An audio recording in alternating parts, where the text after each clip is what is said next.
अस्सलाम वालेकुम स्टूडेंट्स। आज हम शुरू करेंगे अपना नेक्स्ट समर वेकेशन होमवर्क।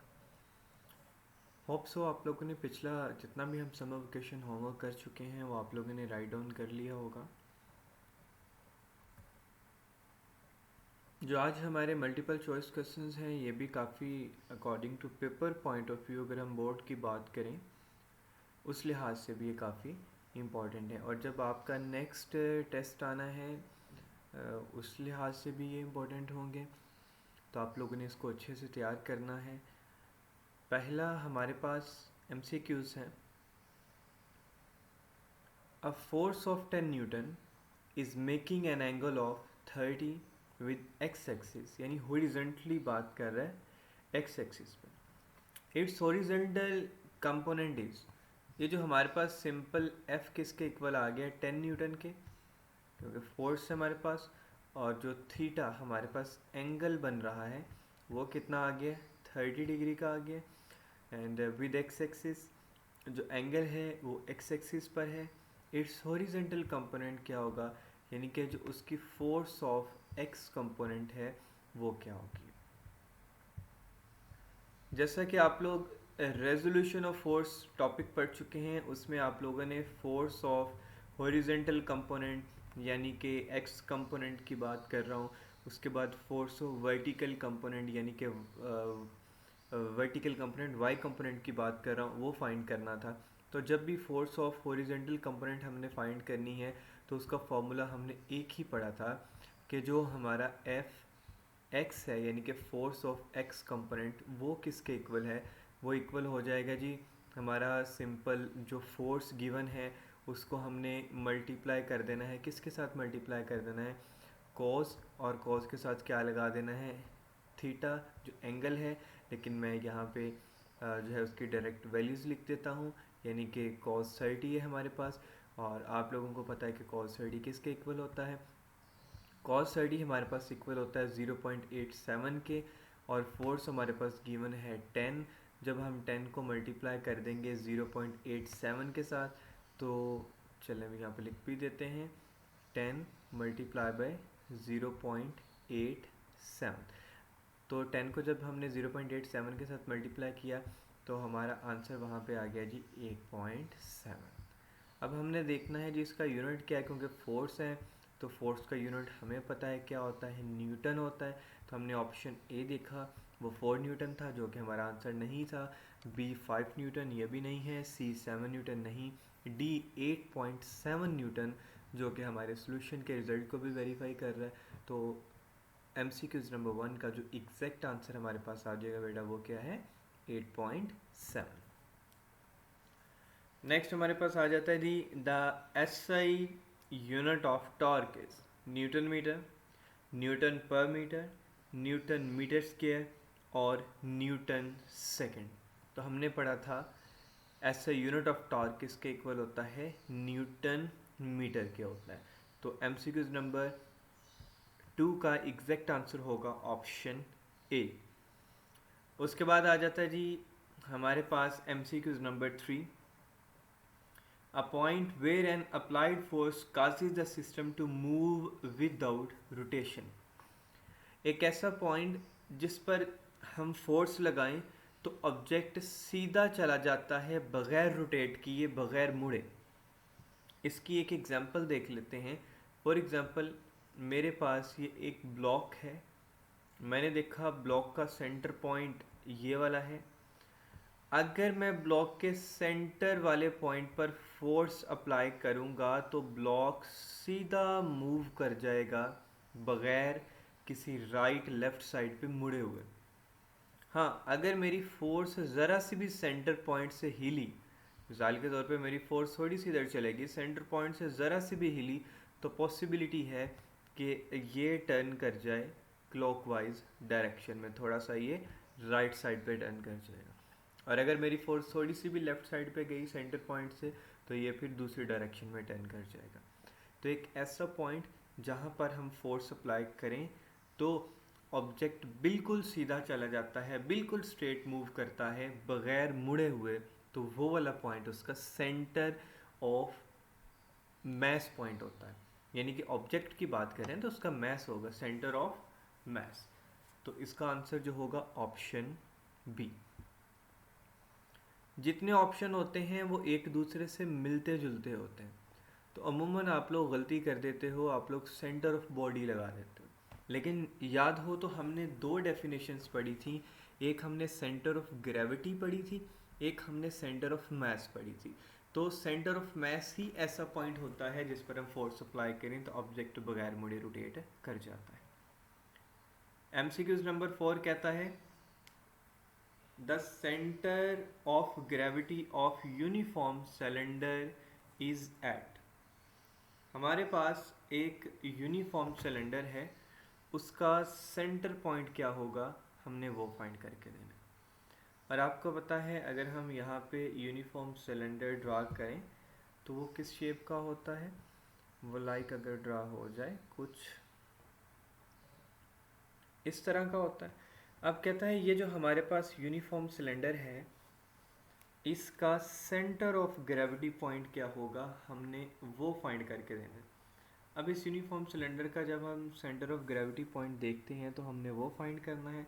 तो हम इसके एक्सिस को देखते हैं कि वो किस तरीके से ड्रा होता है जी, लाइक कुछ ऐसे और यहाँ से भी ऐसे, और ये इसका जो सेंटर वाला पॉइंट होगा ये वो पॉइंट होगा जहाँ पर इसका मिड पॉइंट होगा, सारी फोर्सेस आकर एक हो रही होंगी, रिजल्टेंट फोर्स बना रही होंगी, और यही इसका वो पॉइंट होगा जहाँ पर जाकर इसका जितने भी जो है ना सेंटर ऑफ ग्रेविटी वो एक्ट कर रही होती है सारी फोर्सेस की।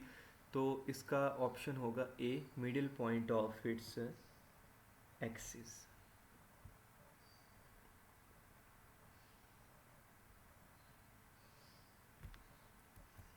नेक्स्ट हमारे पास आ जाता है जी centre of gravity of a sphere is at. Centre of gravity of a sphere कहाँ पर होती है? ऑप्शन ए है हमारे पास सेंटर ऑफ स्फीयर पर, ऑप्शन बी है आउटसाइड ऑफ स्फीयर पर, ऑप्शन डी है रेडियस ऑफ स्फीयर पर, एंड ऑप्शन सी है रेडियस ऑफ स्फीयर पर, ऑप्शन डी है नन ऑफ दीज। तो जब भी हम स्फीयर की सेंटर ऑफ ग्रेविटी पॉइंट की बात करते हैं तो वो उसका सेंटर ऑफ स्फीयर ही होता है जो सेंटर ऑफ ग्रेविटी पॉइंट को शो कर रहा होता है। तो इसका आंसर हो जाएगा फिफ्थ वाले का ए। 6 में क्या है जी, a body is in neutral equilibrium when its centre of gravity. एक बॉडी न्यूट्रल इक्विलिब्रियम में क्या होती है? तो इस एमसीक्यूज करने के लिए आप लोगों के कंसेप्ट्स का स्ट्रॉन्ग होना ज़रूरी है। जैसे हमने स्टेट्स ऑफ इक्विलिब्रियम में पढ़ा था, 3 तरह की स्टेट्स ऑफ इक्विलिब्रियम होती हैं। एक स्टेबल होती है, दूसरी अनस्टेबल होती है, and the third one is neutral होती है।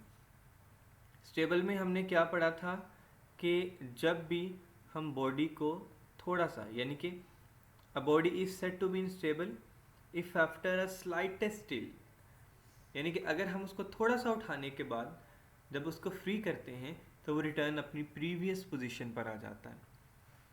अनस्टेबल में क्या पढ़ा था कि body does not return to its previous position when set free. जब हम उसको छोड़ देते हैं तो वो अपनी प्रीवियस पोजीशन पे वापस नहीं आती। एंड न्यूट्रल में क्या पढ़ा था, a body remains in its new position when disturb from its previous position. Body अपनी नई पोजीशन पर चले जाती है जब उसको हम प्रीवियस पोजीशन से डिस्टर्ब करते हैं। लेकिन न्यूट्रल और अनस्टेबल में हमने ये डिफरेंस देखा था कि अनस्टेबल हमेशा वर्टिकल फॉर्म में होगी और न्यूट्रल इक्विलिब्रियम हमेशा हॉरिजॉन्टल फॉर्म में होगी। सिर्फ इनमें डिफरेंस ही है। इसका ऑप्शन ए देख लेते हैं, is at its highest position. जब बॉडी न्यूट्रल इक्विलिब्रियम में होती है क्या वो अपनी हाईएस्ट पोजीशन पे चले जाती है? ऐसा बिल्कुल नहीं होता, ये रॉन्ग ऑप्शन है। Option B, is at lowest position. क्या वो अपनी सबसे लोवेस्ट पोजीशन में चले जाती है? ऐसा बिल्कुल नहीं है, क्योंकि हमने तो न्यूट्रल इक्विलिब्रियम में यही पढ़ा है कि बॉडी अपनी नई पोजीशन पर चले जाती है जब उसको प्रीवियस पोजीशन से डिस्टर्ब किया जाता है। हमने उसमें ये तो नहीं पढ़ा कि बॉडी चेंज हो जाती है। Option B, option C, keep its height if displaced. उसकी हाइट बरकरार रहती है अगर हम उसको डिस्टर्ब करें। Option D is situated at its bottom, क्या वो अपनी सबसे निचली सतह पे चले जाती है? ऐसा बिल्कुल भी नहीं होता जी। ऑप्शन सी एग्जैक्ट आंसर है, keep its height if displaced, कि वो अपनी बुलंदी को, अपनी हाइट को बरकरार रखती है अगर हम उसको उसकी प्रीवियस पोजीशन से डिस्टर्ब कर दें। इसकी एग्जांपल आप एक बॉल की ले सकते हैं। अगर आपने उसको रोल करवाया ज़मीन के ऊपर तो क्या होता है, जब वो जाके रुक जाती है तो वो बॉल वैसी की वैसी रहती है, उसकी हाइट उतनी ही रहती है, उसकी हाइट तो डिस्टर्ब नहीं होती ना। तो जितने भी एमसीक्यूज़ हैं आपने इनको कंसेप्ट वाइज सीखना है, कंसेप्ट वाइज सॉल्व करने की कोशिश करनी है। अब अमूमन बच्चे गलती कर जाते हैं, ऑप्शन बी लगा देते हैं। वो कहते हैं जी कि is at the lowest position, कि वो डाउनवर्ड हॉरिजॉन्टली होती है, ज़मीन के साथ काफ़ी हद तक करीब होती है, तो वो अपनी लोवेस्ट पोजीशन पे चली जाती है। ऐसा बिल्कुल नहीं होता। The formula of torque is जी L is equal to F multiply E, ऐसा तो हमने कोई फॉर्मूला नहीं पढ़ा, ये ऑप्शन नहीं है। B E is equal to F multiply by T, ऐसा भी कोई फॉर्मूला नहीं है। And the C is torque is equal to force multiply by moment R, चले देख लेते हैं। Option D E is equal to F multiply by L, हमने ऐसा भी कोई फॉर्मूला नहीं पढ़ा। यानी कि जो हमारा ऑप्शन सी होगा 7th वाले एमसीक्यूज का एग्जैक्ट आंसर वो होगा, ये साइन टॉर्क को रिप्रेजेंट कर रहा है, एफ फोर्स को, and capital L moment arm को रिप्रेजेंट कर रहा है। तो इसका एग्जैक्ट आंसर हमारे पास हो जाएगा सी। नेक्स्ट हमारे पास आ जाते हैं शॉर्ट क्वेश्चन जो हम सीखेंगे आज। पहला शॉर्ट क्वेश्चन है differentiate between rotatory and circular motion. एक बेटा बात याद रख लें, जिस डेफिनेशन के साथ मोशन का वर्ड है, यानी कि जो हम टाइप्स ऑफ मोशन पढ़ चुके हैं, 99.9% एवरी ईयर्स बोर्ड में शॉर्ट डेफिनेशन इनमें से लाजमी आती होती है। तो लिहाजा ये आप लोगों ने अच्छे से इनको तैयार करना है, और जितने भी आपके टेस्ट होंगे उनके लिए भी काफ़ी इंपॉर्टेंट हैं। तो इनमें कोई भी जो है ना आपने लापरवाही नहीं करनी। पहला शॉर्ट क्वेश्चन हम पढ़ेंगे जी, differentiate between rotatory and circular motion, also give examples, detail में पढ़ेंगे। And the second one is translatory and vibratory motion, third one is linear motion with example, fourth one is differentiate between rest and motion, and the fifth one is differentiate between scalar and vector quantities, give examples. Next हमारे पास आ जाता है जी differentiate between rotatory and circular motion, also give examples. सबसे पहले हम देखेंगे जी सर्कुलर मोशन को। सर्कुलर मोशन क्या होता है? जब भी ऑब्जेक्ट सर्कुलर पाथ के अंदर मूव करता है, जब भी ऑब्जेक्ट किसी सर्कल में मूव करता है, तो वह सर्कुलर मोशन को कंप्लीट कर रहा होता है। आपने बचपन में टॉय ट्रेन्स के साथ अमूमन प्ले किया होगा। ये जो डायग्राम में आप लोग देख रहे हैं, यानी कि ये एक सर्कुलर ट्रैक है, ये ट्रेन सिर्फ इस सर्कुलर ट्रैक में ही रोटेट करेगी और किसी डायरेक्शन में ये मूव नहीं करेगी। इसकी बहुत आसान सी एग्जांपल है। मिसाल के तौर पे आपने क्या करना है, एक स्ट्रिंग डोरी लेनी है, उसके साथ एक बॉल को या स्टोन को बांध लेना है, उसको यूं अपने हाथ से सर्कुलर ट्रैक में घुमाना शुरू कर देना है। तो आफ्टर फ्यू सेकंड्स आप ऑब्जर्व करेंगे कि वो ऑब्जेक्ट, वो स्टोन, वो बॉल एक सर्कल के अंदर रोटेट कर रही है, उसके अलावा वो रोटेट नहीं कर रही, जिस तरीके से ये डायग्राम नंबर 1 में दिखाया गया। ऐसा क्यों होता है? क्योंकि ये स्ट्रिंग में टेंशन क्रिएट हो जाती है और वो ऑब्जेक्ट को सर्कुलर ट्रैक में रोटेट करने पर मजबूर कर देती है। एग्जाम्पल्स में क्या है?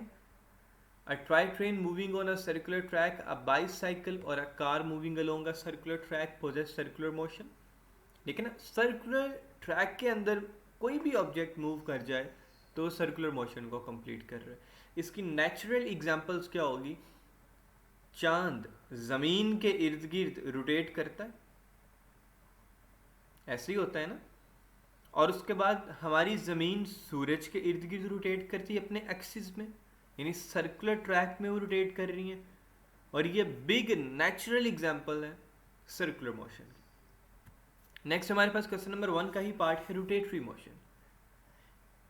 किसी भी ऑब्जेक्ट का स्पिनिंग मोशन, यानी ये भी घूम रहा है, किसी भी ऑब्जेक्ट का स्पिनिंग मोशन अपने एक्सिस में, that is called rotatory motion.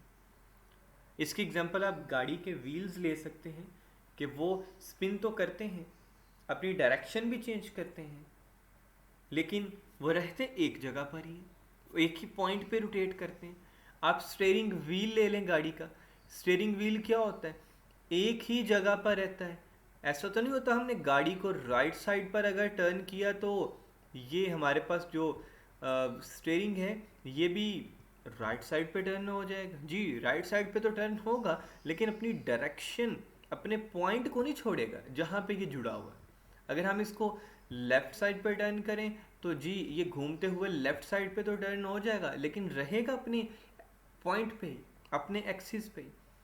Wheel जो है उसका घूमना, स्टीयरिंग व्हील का घूमना, ये रोटेटरी मोशन की एग्जांपल है। नेक्स्ट हमारे पास आ जाता है जी वाइब्रेटरी मोशन और ट्रांसलेटरी मोशन। इन दोनों की एग्जांपल्स हमने देनी है। पहले हम वाइब्रेटरी मोशन को देखेंगे। To and fro motion of a body about its mean position, यानी कि मीन पोजीशन वो जब वो ऑब्जेक्ट रेस्ट में है, वो उसका मीन पोजीशन होगा। To and fro motion of a body of a object about its mean position, अपनी मीन पोजीशन से टू एंड फ्रो मूव करना किसी भी ऑब्जेक्ट का वाइब्रेटरी मोशन कहलाता है। आपने अमूमन पेंडुलम क्लॉक्स देखे होंगे जो डायग्राम नंबर बी में नजर आ रहे हैं। क्या होता है कि ये पेंडुलम अपनी एक ही पोजीशन, मीन, ये इसकी मीन पोजीशन है, एक ही पोजीशन पर रहते हुए ये टू एंड फ्रो मूव कर रहा होता है। और इसकी एक बहुत बड़ी एग्जांपल है टू एंड फ्रो मोशन की, इलेक्ट्रिक बेल रिंगिंग। हैमर की मदद से इलेक्ट्रिक बेल जो रिंग करती है, क्या होता है, ये हैमर इसके ऊपर टू एंड फ्रो हिट करता है, जिसकी वजह से ये बेल बजना शुरू हो जाती है। इसकी एग्जांपल आप एक स्टार की भी ले सकते हैं, एक म्यूजिकल इंस्ट्रूमेंट है। हम जब इसकी स्टार्स को और स्ट्रिंग ऑफ स्टार को जब हम यूँ पुश करते हैं टू एंड फ्रो, तो इससे साउंड क्रिएट होता है। और ये भी बहुत बड़ी एग्जांपल है वाइब्रेटरी मोशन की। आपने अमूमन देखा होगा कि पार्क्स वगैरह में जो क्रेडल्स होते हैं, बेबी क्रेडल्स होते हैं, और जब हम प्ले करते हैं तो क्या होता है, वो भी टू एंड फ्रो ही मूव करता होता है। और इसकी एग्जांपल सीसा, जो आप लोगों ने अमूमन जो है बहुत सारे बच्चों ने सीसा के साथ प्ले भी किया होगा, उससे क्या होता है कि वो भी टू एंड फ्रो मूव करता है। अगर एक अपवर्ड जा रहा है दूसरा डाउनवर्ड जा रहा है, लेकिन है उसका मेन पोजीशन पे ही, एक मेन पॉइंट है। नेक्स्ट हमारे पास आ जाता है जी ट्रांसलेटरी मोशन। ट्रांसलेटरी मोशन भी एक इम्पॉर्टेंट है, क्योंकि जितनी भी मैं पहले भी बता चुका हूँ मोशंस की टाइप्स हैं, उनको आप लोगों ने अच्छे से करना। अच्छा, ट्रांसलेटरी मोशन हमें क्या कहता है? कहता है कि हम देखते हैं कि बहुत सारे ऑब्जेक्ट्स मूव करते हैं, और क्या वो स्ट्रेट लाइन में मूव करते हैं, क्या वो सर्कुलर ट्रैक में मूव करते हैं। एक कार है, वो स्ट्रेट लाइन में जाती है तो वो ट्रांसलेटरी मोशन है, ट्रांसलेशनल मोशन है। एक एरोप्लेन है, वो मूव करता है स्ट्रेट, तो वो एक ट्रांसलेशनल मोशन है। ट्रांसलेशनल मोशन में क्या होता है, a body moves along a line, एक body along a line move करती है विदाउट एनी रोटेशन, बगैर मुड़े हुए। द लाइन में बी स्ट्रेट और कर्व्ड, वो लाइन स्ट्रेट भी हो सकती है और कर्व भी हो सकती है। अगर आप इस लाइन को देखो, डायग्राम नंबर 2.3 को, ये ट्रांसलेटरी मोशन है of an object along a curve path, जिसमें कोई भी गाड़ी मूव करती है। अगर आप इस राइडर्स इन अ फेरिस व्हील की बात करो, तो ये देखें, ये बिल्कुल स्ट्रेट लाइन है, ये बिल्कुल स्ट्रेट लाइन है। ये स्ट्रेट लाइन ऐसी की ऐसे ही रहेगी, ऐसे ही ये एक व्हील जो है ऐसे ही सर्कुलर ट्रैक में ये रोटेट करेगा, लेकिन ये बिल्कुल स्ट्रेट रहेगा। देखे ना, कह रहे हैं अलोंग अ पाथ, अपने पाथ पे ये स्ट्रेट रहेगा। और वो लाइन स्ट्रेट भी हो सकती है और कर्व भी हो सकती है। नेक्स्ट हमारे पास आ जाता है जी question number 3, define linear motion, also give examples. Linear motion क्या होता है, हमने उसके एग्जांपल भी बतानी है। कहते हैं straight line motion of a body is known as linear motion. जो स्ट्रेट लाइन मोशन होती है ऑब्जेक्ट की, वो लीनियर मोशन होती है। इसकी बहुत सी आसान से एग्जांपल आप लोग एक बॉल की ले लेते हो। क्या होता है कि जब भी आप बॉल को वर्टिकली अपवर्ड फेंकते हो, आसमान की तरफ बॉल को ऊपर को फेंकते हो, तो वो वैसे ही वर्टिकली डाउनवर्ड ज़मीन की तरफ आती है, यानी बिल्कुल स्ट्रेट मूव करती है। कार की, एरोप्लेन की मूव करें की मूवमेंट की बात करें तो वो भी स्ट्रेट लाइन में मूव करता है, वो भी लीनियर मोशन को रिप्रेजेंट कर रहा है। जो ऑब्जेक्ट वर्टिकली डाउनवर्ड ज़मीन की तरफ आते हैं तो वो भी लीनियर मोशन को रिप्रेजेंट कर रहे होते हैं। नेक्स्ट हमारे पास आ जाता है जी differentiate between rest and motion. पहले हमारे पास आ जाता है जी रेस्ट क्या होता है। कहता है एक बॉडी रेस्ट में होती है अगर वो अपनी पोजीशन को चेंज ना करे with respect to its surroundings. अगर वो अपने इर्द गिर्द के माहौल के लिहाज से इर्द गिर्द की सराउंडिंग्स चेंज होती रहे, लेकिन वो रेस्ट में होगी अगर उसकी पोजीशन चेंज नहीं होगी। मिसाल के तौर पे आप गाड़ी में बैठे हुए हो, आप गाड़ी के अंदर बैठे हो, गाड़ी मूव कर रही है, आपके इर्द गिर्द हर चीज़ चेंज हो रही है, लेकिन आप गाड़ी के अंदर बैठे हुए, आप रेस्ट में हो, आप सो रहे हो, आप अभी बैठे मेरा लेक्चर सुन रहे हो, आप भी रेस्ट में मौजूद हैं। आप खड़े हैं, एक दीवार के ऊपर लगा हुआ फिक्स क्लॉक, एक टेबल के ऊपर बॉटल पड़ी हुई, एक रुकी हुई गाड़ी, ये सारी रेस्ट को रिप्रेजेंट कर रहे हैं। नेक्स्ट हमारे पास आ जाता है मोशन। एक बॉडी मोशन में तब होती है अगर वो अपनी पोजीशन को चेंज कर ले with respect to its surrounding. अब आप गाड़ी में बैठे हो, गाड़ी रोड पे जा रही है, रोड के किनारे पे एक पर्सन खड़ा उस गाड़ी को देख रहा है। अब वो खड़ा है, वो रेस्ट में, लेकिन जब उसके सामने से गाड़ी गुजर जाती है, आप उस गाड़ी में बैठे हुए हो, तो आप उसके लिए मोशन में होगे। क्यों? क्योंकि आप उसके लिहाज से अपनी पोजीशन को चेंज कर रहे हो, क्योंकि आप गाड़ी में हो, गाड़ी पोजीशन चेंज कर रही है, तो उसके लिहाज से, उस पर्सन के लिहाज से आप मोशन में होगे। इसकी एग्जांपल्स क्या हैं? Motion of a simple pendulum, जो घड़ी का पेंडुलम क्लॉक होता है, ये वैसे सिंपल पेंडुलम हम लैब की बात कर लें तो ये भी मोशन में होता है। मूविंग बाईसाइकिल, चलती हुई गाड़ी, चलता हुआ cycle. Motion of a flying mosquito, motion of the earth around the sun, ज़मीन का सूरज के इर्द गिर्द घूमना, ये सारी एग्जांपल्स हैं मोशन की। नेक्स्ट हमारे पास आ जाता है जी differentiate between scalar and vector quantities. एक बात याद रख लें, जितने भी शॉर्ट क्वेश्चंस होते हैं उनके साथ आप कम से कम 2 से 3 एग्जांपल्स लाजमी अच्छे से याद किया करें, क्योंकि इन केस लिखते हुए अगर एक आध माइंड से स्किप भी हो जाए तो मिनिमम आप 2 एग्जांपल्स उसकी दे सकोगे ना। अच्छा, स्केलर क्या होता है?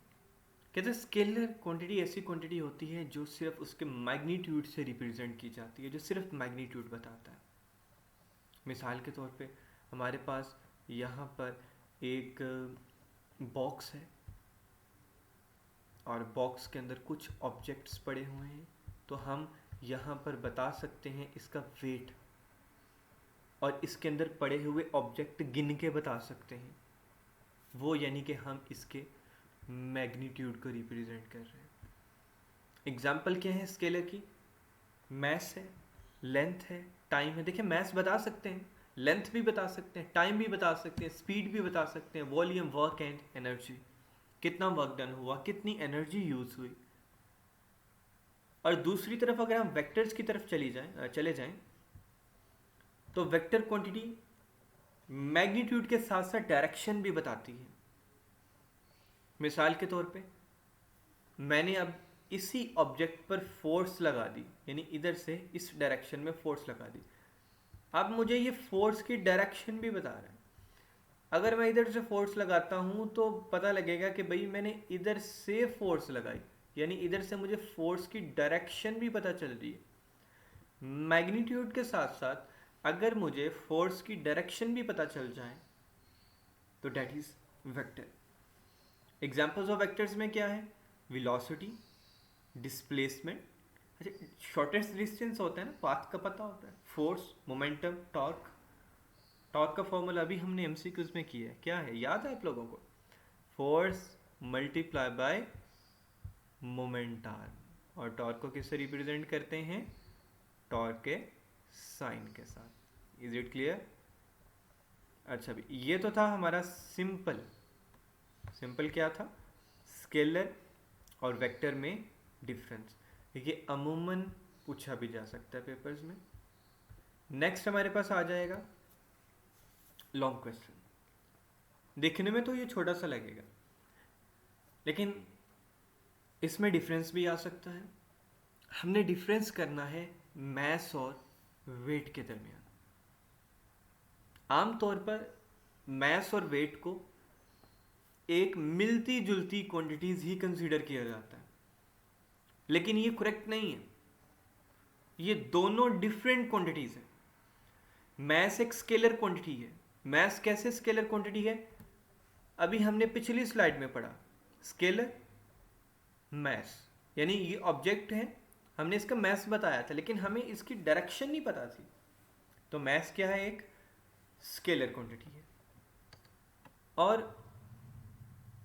जो स्केलर क्वांटिटी होती है, अगर हम उस स्केलर क्वांटिटी की पोजीशन को चेंज कर दें, मीन कि उसकी जगह को चेंज कर दें, तो वो वैसी की वैसी ही रहती है।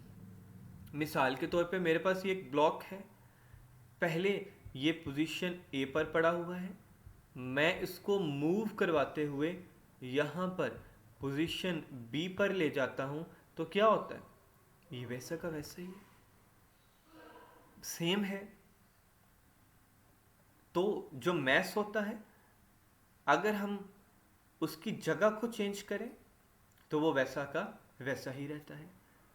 और जितने भी मैसेज होते हैं उसको हम कंपेयर करते हैं स्टैंडर्ड मैसेज के साथ। याद हो तो हमने कुछ बैलेंसेस पढ़े थे, जिनमें बीम बैलेंस था, याद है कि नहीं? इलेक्ट्रॉनिक बैलेंस था। उसके अलावा और कौन से बैलेंसेस पढ़े थे हमने? Beam balance, physical balance, lever balance, electronic balance. ये सारे वो बैलेंसेस हैं जो मैस को मेजर करने के लिए इस्तेमाल किए जाते हैं। ये तो था सिंपल छोटा सा मैस का कंसेप्ट। लेकिन जब हम दूसरी तरफ वेट की तरफ आते हैं, तो वेट किसी भी बॉडी का एक फोर्स होती है। वो फोर्स जिसको जमीन अपनी ग्रेविटी की फोर्स के साथ अपनी तरफ खींचती है। इसकी बहुत सी आसान सी एग्जांपल मैंने आप लोगों को दी थी कि जिस ऑब्जेक्ट का वेट ज़्यादा होता है वो ज़मीन की तरफ ज़्यादा तेज़ी से जाता है। अगर आप ऊंचाई से एक स्टोन को और एक शॉपिंग बैग को सेम टाइम में ज़मीन की तरफ फेंकते हो तो क्या होता है? जो स्टोन होता है वो ज़मीन की तरफ जल्दी चला जाता है, जो शॉपिंग बैग होता है वो ज़मीन की तरफ काफ़ी देर से जाता है। क्यों? क्योंकि जो स्टोन का वेट है वो ज़्यादा है, और वेट ज़्यादा होगा तो ग्रेविटी की फोर्स और जो force of attraction of earth है उस पर ज़्यादा लगेगी। और ये डिपेंड करता है हमेशा वैल्यू ऑफ जी पर, G for gravity, acceleration due to gravity. और जिस ऑब्जेक्ट पर फोर्स लगती है उसमें एक्सेलरेशन प्रोड्यूस हो जाता है, और एक्सेलरेशन की डायरेक्शन भी वही होती है जिस डायरेक्शन में फोर्स लग रही होती है। Weight of a body of a mass m is related by the equation. अगर वेट हमने फाइंड करना हो किसी भी ऑब्जेक्ट का, उसका फॉर्मूला है मास मल्टीप्लाई बाय ग्रेविटी। उसका मास कितना था, उस पर कितनी ग्रेविटी एक्ट की, दोनों को मल्टीप्लाई, दोनों का डायरेक्ट रिलेशन है। Therefore weight is a vector quantity, क्योंकि वेट के पास डायरेक्शन होती है। अगर उसके ऐसे यूनिट की बात की जाए तो वो होता है न्यूटन, और आपको पता है न्यूटन को रिप्रेजेंट किया जाता है कैपिटल N के साथ।